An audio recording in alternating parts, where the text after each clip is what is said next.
Breaking news ఎస్ఎస్బీసీ టన్నెల్లో 17వ రోజు rescue operation కొనసాగుతుంది. Carver dogs గుర్తించిన మరో 2 ప్రదేశాల్లో తవ్వకాలు కొనసాగుతున్నాయి. కార్వర్ డాగ్స్ గుర్తించిన ప్రాంతాలు D1, D2, D3గా మార్క్ చేశారు. D2 స్పాట్ నుండి ఇప్పటికే పంజాబ్కు చెందిన గుర్ప్రీత్ సింగ్ మృతదేహం లభ్యమైంది. మరో 2 చోట్ల 9 మీటర్లకు పైగా తవ్వకాలు చేస్తున్నారు.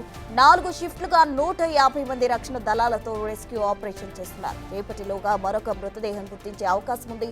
టన్నెల్ మంత్రి ఉత్తమ్ కుమార్ రెడ్డి దగ్గరకు వెళ్లనున్నారు. ఇక NTRI జియాలజీ రోబోటిక్ బృందం సభ్యులు పరిస్థితి అంచనా వేస్తున్నారు. ఎస్ఎల్బీసీ సొరంగంలో జరిగిన ప్రమాదంలో మరణించిన పంజాబ్కు చెందిన TBM ఆపరేటర్ గుర్ప్రీత్ సింగ్ మరణం పట్ల పర్యాటక సాంస్కృతిక ఎక్సైజ్ శాఖ మంత్రి జూపల్లి కృష్ణారావు సంతాపం తెలిపారు. ప్రమాదంలో గుర్ప్రీత్ సింగ్ మరణించడం దురదృష్టకరమని విచారం వ్యక్తం చేశారు. ఆయన ఆత్మకు శాంతి చేకూరాలని ప్రార్థించారు. శోకతప్తులైన వారి కుటుంబ సభ్యులకు ప్రగాఢ సానుభూతి తెలిపారు. గుర్ప్రీత్ కుటుంబానికి ప్రభుత్వం తరఫున 25 లక్షల రూపాయలు ఎక్స్గ్రేషియా ప్రకటించామని చెప్పారు. నాగర్ కర్నూలు ప్రభుత్వ ఆసుపత్రిలో పోస్టుమార్టం నిర్వహించిన అనంతరం ఆయన మృతదేహం కుటుంబ సభ్యులకు అప్పగిస్తారని తెలిపారు. మిగతా కార్మికుల ఆనవాళ్ల కోసం సహాయక చర్యలు కొనసాగుతున్నాయని వెల్లడించారు.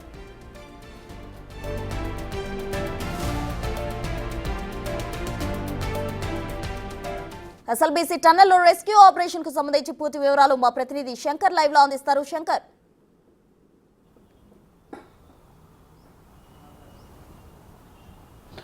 ప్రస్తుత ఎస్ఎల్బీసీ టన్నెల్లో 17వ రోజు రెస్క్యూ ఆపరేషన్ సజావుగా కొనసాగుతుంది. నిన్న ఏదైతే క్యాడవార్ డాగ్స్ గుర్తించినటువంటి 3 ప్రాంతాల్లో D2 ప్రాంతంలో ఉన్నటువంటి గుర్ప్రీత్ సింగ్కు సంబంధించినటువంటి మృతదేహం లభ్యం కావడం, అక్కడి నుంచి నాగర్ కర్నూలు ప్రభుత్వ ఆసుపత్రిలో పోస్టుమార్టం నిర్వహించిన అనంతరం ఫోరెన్సిక్ వైద్య బృందం కూడా పరిశీలించిన అనంతరం వారి కుటుంబ సభ్యులకు ఇప్పటికే డెడ్ బాడీని అప్పగించారు.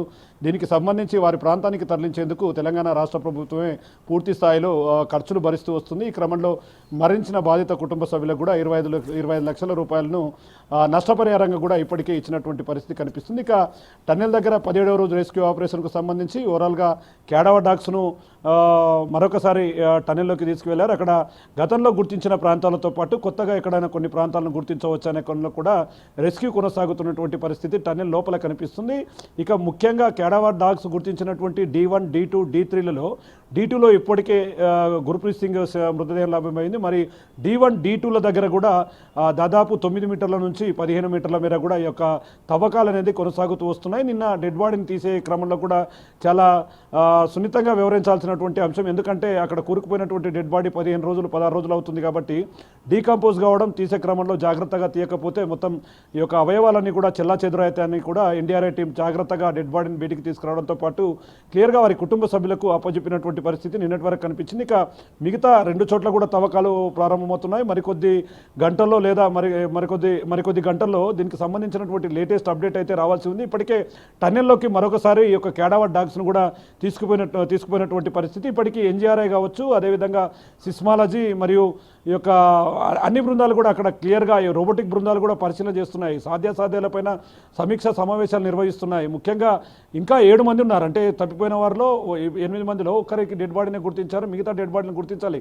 కానీ అక్కడ TBM మిషన్కు సంబంధించి ముందు భాగంలోనే 50 మీటర్ల దూరంలో ఇదంతా కూడా చోటు చేసుకొని ఉంది. అక్కడ TBM మిషన్కు సంబంధించినటువంటి భారీ శిథిలాలన్నీ కూడా ఆ ప్రాంతం మీద పడడంతో అక్కడ రెస్క్యూ కాస్త కష్టంగా మారుతుంది. కాబట్టి దాన్ని సున్నితంగా చేస్తున్నామని రెస్క్యూ సిబ్బంది దాదాపు 11 బృందాలు కూడా లోపల షిఫ్ట్కు 150 మందికి పైగా పనిచేస్తున్నటువంటి పరిస్థితులు కనిపిస్తుంది. మరికొద్ది గంటల్లో కూడా ఇక్కడ మరింత అప్డేట్ వచ్చి మిగతా వారిని కూడా గుర్తిస్తామని చెప్పి కూడా అధికారులు చెప్తున్నటువంటి పరిస్థితి కనిపిస్తుంది.